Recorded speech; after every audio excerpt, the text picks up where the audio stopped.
ಎಷ್ಟೊತ್ತಿಂದ try ಮಾಡ್ತಾ ಇದ್ದೀನಿ, ಆದ್ರೆ ಈ ಜೀನಿ ಬರ್ತಾನೆ ಇಲ್ಲ. ಆದ್ರೆ ನಾನಂತೂ ಬಿಡಲ್ಲ, ಯಾಕಂದ್ರೆ ನಿಮ್ಗೆ ಲೈಫ್ ನಲ್ಲಿ ಏನಾದ್ರೂ ಎಕ್ಸ್ಟ್ರಾ ಬೇಕು ಅಂದ್ರೆ ಶ್ರಮ ಪಡ್ಲೇಬೇಕು. ಮತ್ತೆಲ್ರೂ ನಿಮ್ ಹಾಗೆ ಲಕ್ಕಿ ಆಗಿರಲ್ವಲ್ಲ. ಅರೆ ವೆಸ್ಟೋರಿಯಾ ಇಂದ ನಿಮಗೆ ಲಾಭದ ಮೇಲೆ ಲಾಭ ಸಿಗ್ತಾನೆ ಇದೆ ಅಲ್ವಾ. ಇದು ಯಾವುದೇ ಜೀನಿಗಿಂತ ಕಮ್ಮಿ ಇಲ್ಲ ನಮ್ಮ ವೆಸ್ಟೋರಿಯಾ. ವೆಸ್ಟೋರಿಯಾ ನಿಮಗೆ ದೀರ್ಘಕಾಲದವರೆಗೆ BPH ಮೇಲೆ ನಿಯಂತ್ರಣ ಅಂತೂ ನೀಡುತ್ತೆ, ಜೊತೆಗೆ ನೀಡುತ್ತೆ ಆರೋಗ್ಯಕರ ಬೆಳೆ, ಆರೋಗ್ಯಕರ ಕಾಂಡಗಳು ಮತ್ತು ಉತ್ತಮ ಬೆಲೆ. ಇದರಿಂದ ನಿಮಗೆ ದೊರೆಯುತ್ತೆ ಅಧಿಕ ಬೆಳೆ ಮತ್ತು ಅಧಿಕ ಬೆಲೆ.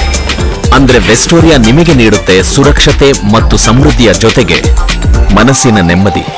ಇದಂತೂ ಹಿತ್ತಾಳೆ ಬಿಡಿ, ಆದ್ರೆ ವೆಸ್ಟೋರಿಯಾದಿಂದ ನಿಮ್ಮ ಬಾಳು ಬಂಗಾರವಾಗುತ್ತೆ.